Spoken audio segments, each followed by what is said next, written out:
Hay ciertos dones sobrenaturales y habilidades que se transmiten solo a través de ciertas líneas de sangre. Esta realidad puede tener que ver con la sangre y la médula ósea, así como con la genética, y lo saben las sociedades secretas que siguieron las líneas de sangre que pasaron los poderes sobrenaturales a su línea descendiente. La sangre azul es un ejemplo de alguna sangre neuma de numen que puede ser transmitida a los descendientes inmediatos. La interpretación tradicional de la sangre azul se vincula al poder transformador del Espíritu Santo descendiendo en la sangre de los que se hacen dignos de recibirlo, como en la iniciación tradicional, galardón caballeresco, la unción. Esta es la razón por la cual los miembros del mismo linaje buscan proteger su sangre, para evitar la disolución del neuma vinculado a la sangre. La concentración de neuma produce longevidad, pero si la transferencia de esta fuerza no es completada o está dañada, entonces se pierde la línea. Estos fenómenos de transferencia explican el paso instantáneo de dones de un psíquico a un miembro de su familia. Si la sangre se cruza, obtenida por la unión de los individuos que no están relacionados entre sí con el linaje sanguíneo, tiene el efecto de olvidar la memoria de la sangre. Esto es a lo que temen los linajes del poder. Es la misma calidad que condena a una especie de descendientes de una esclavitud perpetua de un linaje como prisioneros de su sangre, que tiene solo miembros de su linaje, no como individuos, sino como los anillos de un eslabón de la cadena, vinculando a los prisioneros, y un pasado que tendrían que superar individualmente. Este control es mencionado en el primer libro de Olga Caritidi, donde un chamán transfiere la fuerza del egregor de la línea sanguínea a una persona que no la quiere. Además, si el neuma es débil en una persona, hay ritos para aumentar esta calidad basados en antiguas prácticas egipcias y judías. Si el contacto con el neuma se debilita o se rompe, un rito puede hacerse para revivirlo. Esto se hace con los centros mágicos de trabajo del ancestro, es decir, como las sales extraídas de sus huesos. El origen de esta práctica se remonta a los albores de los tiempos. Algunos sobrevivientes de rituales de abuso, MK Ultra, Milapse y mujeres de fuego estelar afirman que sus familias de linaje y los seres que los han explotado son tanto humanos como no humanos.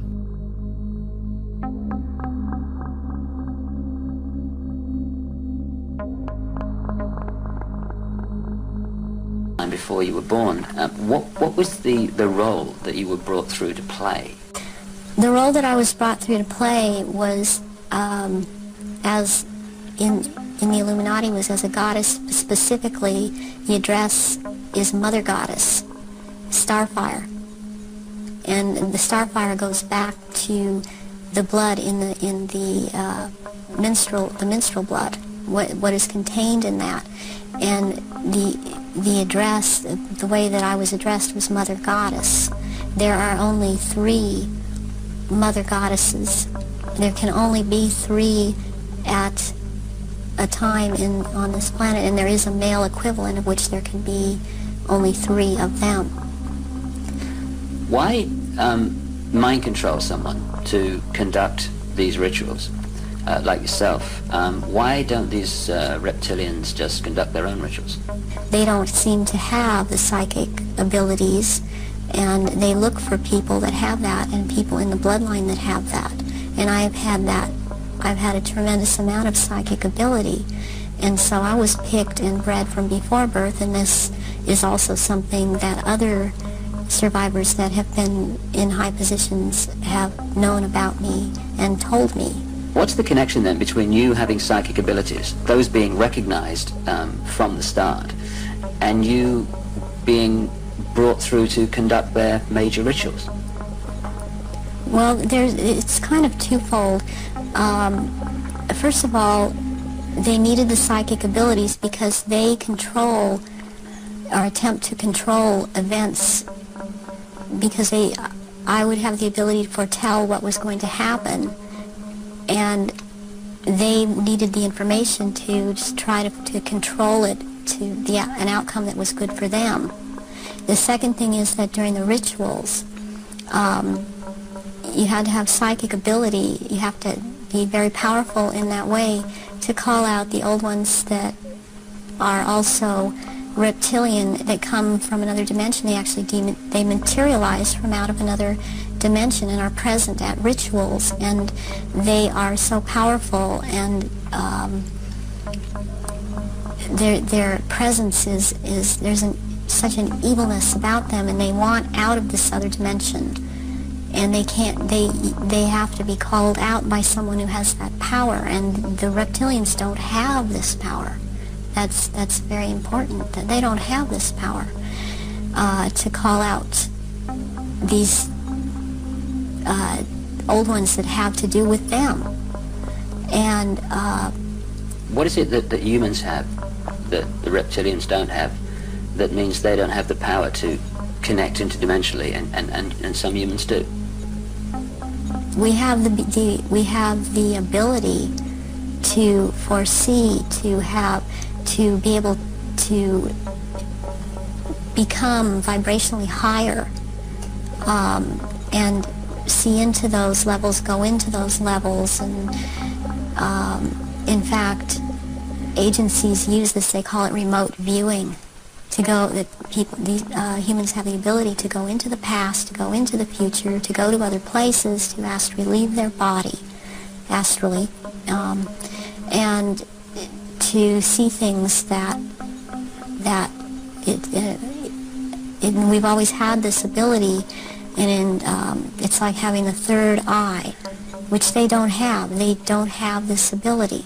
So during a ritual, these old ones are called out, and they are what Christianity would have called the demons. They are called out, and there is a circle that it has a hexagon in there, which is a powerful occultic symbol, and then there is a pentagram, and then there in the middle of that there is a triangle, and if you're the one calling them out, then you stand in the triangle so that you're not devoured or taken by these creatures that come out. That creates an energy field around you which they can't penetrate. They can't penetrate it, and they cannot get outside the pentagram, and they want out. They're always demanding to be let out, and so you have to be very powerful to keep them in line and to make them go back when it is time for them to go back. Why do the reptilians want to manifest these quote demons at the rituals? It brings power to the rituals. It brings power to them. They are told things by these entities, and they are encouraged to go on with what they're doing, and knowledge is imparted to them through these entities. But it takes a person with the ability to bring them out and make them answer, because they don't want to cooperate. They have to cooperate when the right person has control over them. And that's to do with that person's energy and ability to use it. Right, yes.